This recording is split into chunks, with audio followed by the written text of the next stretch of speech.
2013 31শে August শনিবার মধ্যপ্রদেশের ইন্দোর আশ্রম থেকে গভীর রাতে গ্রেপ্তার হন ধর্মগুরু আশারাম বাপু। সংবাদ সূত্রে জানা যায়, আশ্রমে এক নাবালিকার অভিভাবকের আর্তিতে সাড়া দিয়ে অশুভ আত্মার হাত থেকে মুক্তি দেওয়ার জন্য মধ্যপ্রদেশে ছিন্দওয়াড়া আশ্রমে ডেকে পাঠান। 16 বছর বয়সী মেয়েটিকে নিজের ঘরে বাপুজি ধর্ষণ করেন। 2013 সালের এই ঘটনার পর নিগৃহীত হওয়া মেয়েটির অভিভাবকদ্বয় দিল্লিতে ফিরে বাপুজির বিরুদ্ধে এফআইআর দায়ের করেন। 10 দিন পর বাপুজির গ্রেপ্তার হন। তারপর থেকেই তারিখ পে তারিখ মামলা চলতে থাকে। আরেকটি মেয়ের অভিযোগে গুজরাটের গান্ধীনগর আদালতে দোষী সাব্যস্ত করে 2023 সালের নতুন বছরের প্রথম মাসের শেষ দিকে শাস্তি ঘোষণা করে। এই ধর্ষণের ঘটনা ঘটেছিল আমেদাবাদের মথুরা আশ্রমে। যোধপুর জেলে আজীবন বন্দি বাপুজি দ্বিতীয় ধর্ষণের ঘটনাতেও আজীবন কারাবাসের শাস্তি পান। অভিযোগগুলির ভিত্তিতে বাপুজির বিরুদ্ধে আইনের 120টি ধারা বলবৎ হয়। এরপর থেকে বাপুজির অনুগত ভক্তরা ভারত জুড়ে বিক্ষোভ জানিয়ে বলেন, এক শ্রেণীর মিডিয়াকে টাকা দিয়ে কিছু রাজনৈতিক দল ও স্বার্থন্বেষী মহল বাপুজির বিরুদ্ধে ষড়যন্ত্র করে তার ফলশ্রুতিতে গ্রেপ্তার। ইতিমধ্যে কেটে গেছে 11 বছর। এই মুহূর্তে বাপুজির বয়স 86। 99% ব্লকেজ নিয়ে গুরুতর হৃদরোগে তিনি আক্রান্ত। গত বছর তাকে এইচএম হাসপাতালে ভর্তি করা হয়। এরপর আবার চলতি বছরের 21শে ফেব্রুয়ারি বাপুজি চতুর্থবার আক্রান্ত হন। ভক্তদের তরফে আদালতে আর্জি জানানো হয় বাপুজির চিকিৎসার জন্য মুক্তি দিতে, কিন্তু আদালত এই আর্জি খারিজ করে। ফলে ভক্তদের মধ্যে বিক্ষোভ বাড়তে শুরু করে। দেশের বিভিন্ন প্রান্তে বিক্ষোভের ঢেউ কলকাতাতেও এসে পৌঁছেছে। রোববার সকালে উত্তর কলকাতার গিরিশ পার্ক থেকে ভক্তদের একটি বিক্ষোভ মিছিল ধর্মতলায় হোয়াইট চ্যানেলে পৌঁছায়। ভক্তদের এক প্রতিনিধি দল রাজভবনে গিয়ে রাজ্যপালের হাতে একটি স্মারকলিপি তুলে দেন। এই স্মারকলিপিতে তাদের ধর্মগুরু আশারাম বাপুর মুক্তি দাবি করেছেন। সাংবাদিকদের ভক্তমণ্ডলীর সঙ্গের পদাধিকারিক অবিনাশ দুবে বলেন, দেশের বিরুদ্ধে জঙ্গি কাজ করার অপরাধীরা মুক্তি পাচ্ছেন, কিন্তু মিথ্যে অভিযোগে আজীবন সাজাপ্রাপ্ত পূজনীয় গুরু আশারাম বাপু 86 বছর বয়সে শারীরিক সংকটে ভুগছেন। তিনি চান আয়ুর্বেদ চিকিৎসা, কিন্তু দেশের প্রশাসন তার ইচ্ছার মর্যাদাকে নাকচ করেছে। মানবিক কারণে সুচিকিৎসার জন্য তাদের মুক্তির দাবি আদালতে বারবার খারিজ করছে, কিন্তু আশ্বাস ছাড়া আর কিছুই মেলেনি। হিন্দু সনাতন ধর্মের বিরুদ্ধে কিছু স্বার্থন্বেষী মানুষের ষড়যন্ত্র আমরা আর বরদাস্ত করব না। শান্তিপূর্ণ আন্দোলন ছেড়ে আমরা আইন অমান্য করব। প্রধানমন্ত্রীর সচিবালয় পর্যন্ত ঘেরাও করব। সাংবাদিকদের প্রশ্ন ছিল, 2013 সাল পর্যন্ত মোদিজি আশারাম বাপুর প্রতি শ্রদ্ধাশীল ছিলেন, কিন্তু 2014তে ক্ষমতা পাওয়ার পর থেকে তিনি দূরত্ব বাড়িয়েছেন, এমন অভিযোগ আপনারা করেন। জবাবে ঋষিকুল বিদ্যাপীঠ অধ্যক্ষ রমেশ রাও বলেন, সব রাজনৈতিক দলই রাজনৈতিক প্রয়োজনে ঋষি গুরুদের ব্যবহার করেন, প্রয়োজন ফুরিয়ে গেলে মুখ ঘুরিয়ে নেন, কিন্তু অসুস্থতার কারণে গুরুজির ইচ্ছায় তার চিকিৎসার দাবি খারিজ করেছে আদালত। আমরা এই অমানবিক আচরণ মুখ বুজে সহ্য করব না। আশারাম বাপুর আরেক শিষ্য ন্যাচারোপ্যাথি চিকিৎসক ডক্টর অমোদ কুমার বললেন, আমাদের পূজ্য গুরু আশারাম বাপু আয়ুর্বেদিক ও ন্যাচারোপ্যাথি চিকিৎসা যা আমাদের দেশের সম্পদ, তাই দিয়ে চিকিৎসার কথা বলতেন। তাই অ্যালোপ্যাথি চিকিৎসার বহুজাতিক ব্যবসায়ীরা ঘৃণ্য ষড়যন্ত্র করে ধর্ষণের অভিযোগ সাজিয়ে জেলে পাঠিয়েছে। গুরুর বাণীতে আকর্ষিত হয়ে দেশের লক্ষ লক্ষ মানুষ মদ, সিগারেট, গুটখা খাওয়া ছেড়েছে। মোবাইল ফোনে আসক্ত যুব সমাজকে সাবধান করেছে। তাই ব্যবসায়িক স্বার্থে কর্পোরেট ব্যবসায়ীরা কিছু মিডিয়ার সাহায্যে বদনাম করে গুরুজিকে জেলে পাঠিয়েছে। আমরা এর বিরুদ্ধে দেশব্যাপী গণ আন্দোলনে ছড়িয়ে দেব। গুরুজিকে জীবনের শেষ প্রান্তে তাকে মুক্ত দেখতে চাই। মহিলা ভক্তদের মধ্যে পম্পি দুবে জানান, একটি মেয়ের মিথ্যে অভিযোগের ভিত্তিতে গুরুজিকে আজীবন কারাবাস দেওয়া হয়েছে। তিনি অসুস্থ, চিকিৎসার অধিকার থেকে বঞ্চিত করা হচ্ছে তাকে। দেশের নারী সমাজ প্রশাসনের এই অমানবিক আচরণের বিরুদ্ধে দেশ জুড়ে প্রতিবাদ আন্দোলনে সামিল হতে চলেছে।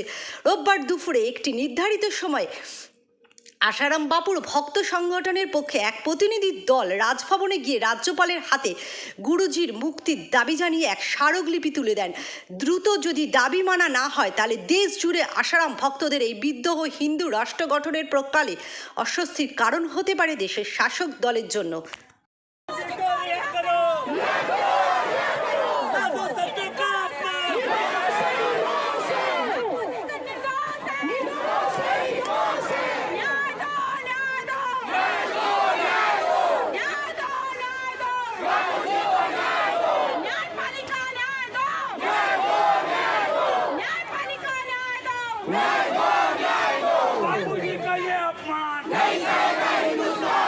बापूजी का ये अपमान, बापूजी का ये अपमान, बापूजी का ये अपमान, साधु संतों का अपमान, साधु संतों का अपमान।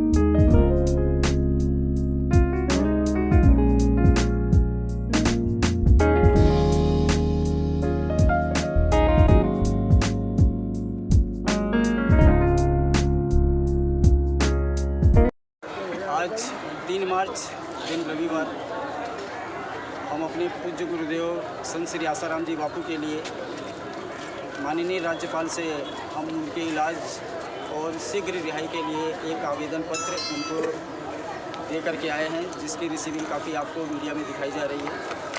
विश्व महिला दिवस के निमित्त आज हमारी जो महिलाएं पीड़ित हैं, एक लड़की ने आरोप लगाया, उस आरोप को 0 FIR को पुलिस ने उसको बना दिया FIR, 0 FIR को FIR बना दिया और निर्दोष बापूजी को 11.5 साल से जेल में रखा गया है। 87 वर्ष के पूज्य गुरुदेव को इलाज के लिए भी एक दिन की राहत नहीं मिल रही है, पैरोल एक दिन का नहीं मिल रहा है, जबकि हर कैदी का जमानत और पैरोल उनका अधिकार होता है। हम किस देश में रह रहे हैं और हमारे गुरुदेव को न्याय नहीं मिल रहा है, जबकि हमारे गुरुदेव बोलते हैं कि हमको न्यायपालिका पे पूरा भरोसा है। और उसी আমি শ্রী আসারামজি বাপুজি থেকে দীক্ষা নিয়েছি। সেই দিক থেকে বলতে গেলে আজকে পুরো পৃথিবীতে একটা মেয়ে বা একটা নারীর কথা শুনে সমস্ত কিছু বিচার হচ্ছে, কিন্তু আমরা হাজার হাজার লক্ষ লক্ষ কোটি কোটি নারীর আমাদের এটাই আবেদন যে বাপুজির বিরুদ্ধে আরোপ যা লাগানো হয়েছে তার কোনো সত্যতা নেই, কোনো কিছু প্রমাণ নেই, কোথাও কোনো প্রমাণ খুঁজে পাওয়া যায়নি। তবু 11.5 বছর ধরে বাপুজিকে এরকম যন্ত্রণা দেওয়া হচ্ছে, কষ্ট দেওয়া হচ্ছে, এমনকি তিনি অসুস্থ, তার রেহাই শুধু তার চিকিৎসার জন্য আমরা আবেদন করছি, সেইটুকু নামঞ্জুর করা হচ্ছে। আমাদের লক্ষ লক্ষ কোটি কোটি আমাদের নারীদের এটাই আবেদন, অন্তত 87 বছর ওনার বয়সের দিক থেকে ওনাকে রেহাই দেওয়া হোক, আর ওনার চিকিৎসার জন্য সরকার আমাদেরকে ওনার রেহাই আমরা আবেদন জানাচ্ছি সরকারের কাছে, অন্তত ওনার বয়সের দিক থেকে ওনাকে রেহাই দেওয়া হোক। আর আমাদের কোটি কোটি নারীর এইটাই আবেদন, বাপুজি নির্দোষ, একজন নারী পুরো নারী জাতির কলঙ্ক হয়ে দাঁড়িয়েছে আজকে, সেই নারীকে উপেক্ষা করে আমরা কোটি কোটি নারী আবেদন জানাচ্ছি আমাদের বাপুজি निर्दोष। हरिओम। इसका कारण ये है कि हमारे गुरुदेव परम पूज्य संत श्री आसाराम जी बापू को 11.5 साल से जेल में रखा गया है और उनको ना तो एक दिन की पैरोल मिली है और ना तो एक दिन का उनको जमानत मिल रही है। 87 साल हमारे गुरुदेव की उम्र हो गई है। इलाज के लिए भी ना तो हाई कोर्ट से हमको राहत मिल रही है, ना तो लोअर कोर्ट से राहत मिल रही है, सुप्रीम कोर्ट से भी हमको राहत नहीं मिल रही है। हमारा आज का जुलूस इस उद्देश्य से बनाया गया है कि हमारे गुरुदेव को मनचाहा इलाज, पूज्य बापूजी एलोपैथिक इलाज नहीं लेते हैं, हमारे गुरुदेव को आयुर्वेदिक इलाज के लिए हम लोग सारे साधक पश्चिम बंगाल के हज़ारों लोग आज यहाँ पे जमा हो रहे हैं, इसलिए क्योंकि हमारे गुरुदेव भगवान को यहाँ पे आयुर्वेदिक इलाज चाहिए, क्योंकि हम गुरुजी बाईपास सर्जरी के लिए मना करते हैं और बाईपास सर्जरी के लिए सरकार जो है एम्स जो है दबाव डाल रहा है। हमारे गुरुजी ये करना नहीं चाहेंगे, इलाज आयुर्वेदिक चाहिए, हम साधकों की यही मांग है। और ये पूरे भारतवर्ष में संदेश जाना चाहिए कि एक 87 साल के बुज़ुर्ग को इलाज के लिए भी अगर राहत नहीं मिले, कितना बड़ा अन्याय है। इस सदी का सबसे बड़ा अन्याय हो रहा है और पूरे भारत की जनता जो है मूक दर्शक बन करके देख रही है।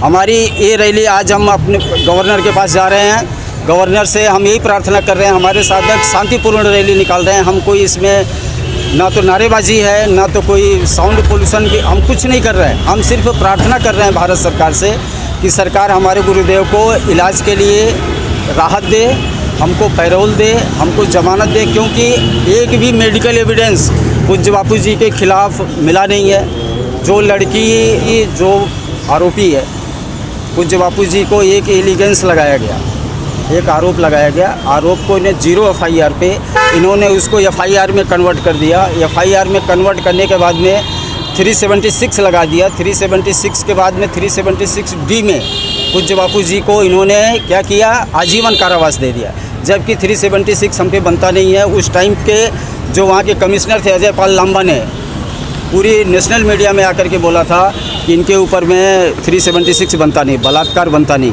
और मेडिकल रिपोर्ट, आज जो सारी रिपोर्ट हमारे पास में है, कोर्ट के भी एविडेंस हमारे पास में है और मेडिकल एविडेंस हमारे पास में है, FIR के एविडेंस हमारे पास में है। सारा का सारा मटेरियल हम ले जाके राज्यपाल को देंगे और राज्यपाल से हम यही प्रार्थना करेंगे कि हमारे गुरुदेव को जल्द से जल्द रिहा किया जाए, बाइज्जत रिहा किया जाए। या अगर आप रिहा करने में कोर्ट पे, न्यायालय पे हमको भरोसा है, क्योंकि मेरे गुरुदेव बोलते हैं कि हमको न्यायालय पे भरोसा है, तो हमारे साधक जितने हैं, साधक भाई बहन को भी न्यायालय पे भरोसा है। इतना दिन तक हम शांतिपूर्ण रैली निकाल रहे हैं। अगर हमको राहत नहीं मिलती है, आने वाला जो स्टेप होगा हमारा आक्रोशित होगा, हम आक्रोश रैली निकालेंगे। अगर तो भी हमको राहत नहीं मिलती है तो हम प्रधानमंत्री कार्यालय का घेराव करेंगे। जब तक हमारे गुरुदेव को राहत नहीं मिलती है तब तक हमारे साधक भाई बहन बैठने वाले नहीं हैं। ये हम लोगों ने संकल्प ले लिया।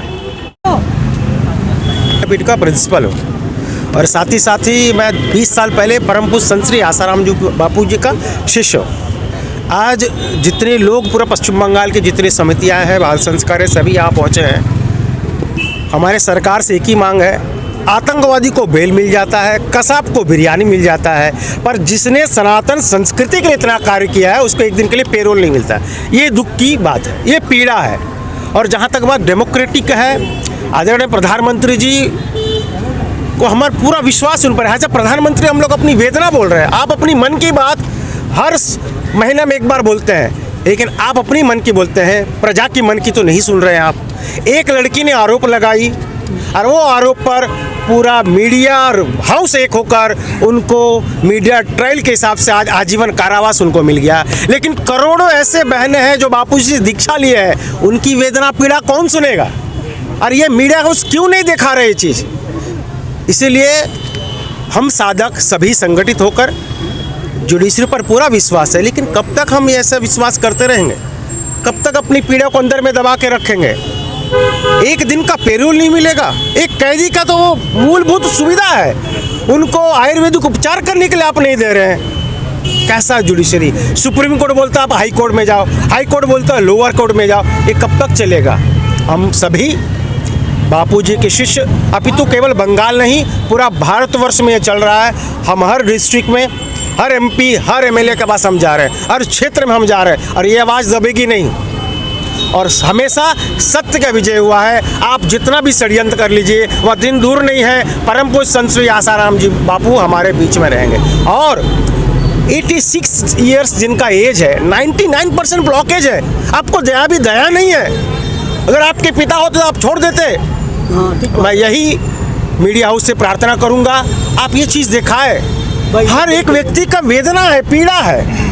कितना हम सहेंगे और कितना सहेंगे? 99% ब्लॉकेज मतलब समझ रहे हैं, 95, 99, 89% उनके ब्लॉकेज है। एक दिन भी पेरोल नहीं मिल रहा है, उनको सुविधाएं नहीं मिल। वो क्या बोले? आयुर्वेदिक उपचार। आज सुप्रीम कोर्ट के जो जज है चंद्रचूड़ ने खुद कहा, कोरोना के टाइम में मैंने आयुर्वेद का उपचार लिया है, आदरणीय मोदी जी ने उनको सुविधा दिया है। क्यों नहीं बापू जी को दिया जा रहा? इसीलिए नहीं दिया जा रहा है क्योंकि जिन्होंने 60 साल से आदिवासी क्षेत्र में कार्य किए हैं, आयुर्वेद के लिए काम किए हैं, अगर वो आयुर्वेद बोलेंगे, उनको हम एलोपैथी का देकर, हवाला देकर उनको अगर ऑपरेशन कराएंगे तो लोग पर ये भ्रांति होगा आयुर्वेदिक का कुछ ऐसा नहीं है। इसीलिए मीडिया हाउस से भी निवेदन है, आप सही का सही दिखाइए। आप चौथा स्तंभ है देश का, लेकिन कुछ ऐसी मीडिया हाउस है जो केवल पेड मीडिया कर गई है। आज सुप्रीम कोर्ट ने रामदेव जी को पर जो आरोप लगा था, आपने इस तरह बोल रहे हैं, लेकिन वो कोई भी मीडिया हाउस उसको नहीं दिखा रही है। छोटे छोटे पोर्टल है जो आज खुद मीडिया हाउस भी यूट्यूब पोर्टल क्यों खुली है? क्योंकि आज विश्वसनीयता कहीं ना कहीं घटी है उनकी, इसलिए अपना पोर्टल वो चालू किया है। मैं पुनः परम पूज्य आसाराम जी बापू जी ने जो विगत 60 साल में जो भारतवर्ष के लिए किया है, जो बड़े बड़े शंकराचार्य जो कार्य नहीं किए हैं, बापू जी ने 14 लाख मिशनरी से जो धर्मांतरित हो गए हैं उनको पुनः सनातन धर्म में लाया है, और जो चादर और फादर में जो जा रहे थे उनको सनातन धर्म में लाया है। इसीलिए षड्यंत्र कर बापू जी को फंसाया गया है और आयुर्वेद का उपचार नहीं किया जा रहा। इससे बड़ा दुर्भाग्य की बात और कोई नहीं है। नमस्कार, मेरा नाम रमेश राव है, मैं ऋषिकुल विद्यापीठ का प्रिंसिपल हूँ और साथ ही साथ परम पूज्य बापू जी से 20 साल से दीक्षित हूँ और मरते दम तक उनसे ही दीक्षित हूँ, उन्हीं के साथ रहूँगा। जय हिंद। हरिओम, मेरा नाम पम्मी दुबे है। हम बापूजी की संस्था से जुड़े हुए हैं। हमारी आज मांग है, जिस बेसिक पे हम लोग इतने भाई बहन इकट्ठा हुए हैं, हमारी सरकार से यही मांग है और कानून से यही मांग है कि हमारे गुरुदेव के उत्तम स्वास्थ्य के लिए जो सतत उनका स्वास्थ्य बिगड़ते जा रहा है, सरकार उस पे संज्ञान क्यों नहीं ले रही? क्यों हमारे बापूजी को के स्वास्थ्य के बारे में न सोचते हुए उनको अच्छा उनके सुविधा अनुसार उनको चिकित्सा क्यों नहीं दी जा रही? ये हमारी सभी भाई बहनों की पीड़ा है और वो हम इसलिए आज राजभवन जा रहे हैं कि हमारी बातें कैसे सुनी जाएंगी। हम कैसे बता सकते हैं कि हमारे गुरुजी के 11 साल से हम चुपचाप बैठे हुए हैं? ऐसा नहीं कि हम शांत गंभीर ने, हमारे गुरुजी ने जो सिखाया है उसी को सोचते हुए हम चुपचाप बैठे थे, लेकिन हमारे गुरुजी की पीड़ा हमसे सही नहीं जा रही है और हम अपने गुरुदेव के उत्तम स्वास्थ्य की, हमारे गुरुजी जैसे जल्दी स्वस्थ हों, उसके लिए हम भारत सरकार और कानून से सही न्याय की अपेक्षा करते हैं, हमें दी जाए। विगत 18 वर्षों से जुड़ा हुआ हूँ और आज 3 मार्च 2024 को ये रैली निकल रही है। हमारी सिर्फ यही मांग है, बापूजी जो अभी कैदी के रूप में कारावास में है, उनको लगातार ब्लीडिंग हो रही है, लगातार उनकी तबीयत खराब हो रही है और न्यायालय उन्हें तारीख पे तारीख दे रही है। हमारी सिर्फ यही मांग रहेगी कि उनको बाइज्जत निर्दोष बाइज्जत उनको रिहा किया जाए और उनको जो इलाज है, जो उनका फंडामेंटल राइट है, उनको भी पूरा किया जाए। इसी बात को लेकर के हम लोग राज्यपाल के पास में ज्ञापन देने के लिए जा रहे हैं। हरिओम। सत्ता से बोल रही हूँ, पश्चिम बंगाल में। मैं पिछले 19-20 सालों से बापूजी से जुड़ी हुई हूँ और बापूजी के पास हर कोई आने के बाद हर किसी का जीवन बदला, ये सबका अनुभव है। लेकिन फिर भी एक निर्दोष संत को, जो वयोवृद्ध है और 87 वर्ष की उम्र है जिनकी, और जिनके ऊपर कोई भी सबूत आज तक प्रमाण नहीं मिला है, लेकिन उनको दोषी करार देके न्यायालय तारीख पे तारीख देकर उन्हें जो कारावास में रखी हुई है, उनको उनका फंडामेंटल राइट जो बोला जाता है, इलाज के लिए भी उन्हें रिहा नहीं किया जा रहा। पैरोल फरलो तो दूर की बात, उन्हें आज तक भी किसी की जो निधन होने पर भी या बेटा से या पत्नी से मिलने के लिए भी उनको 2 दिन के लिए नहीं छोड़ा गया।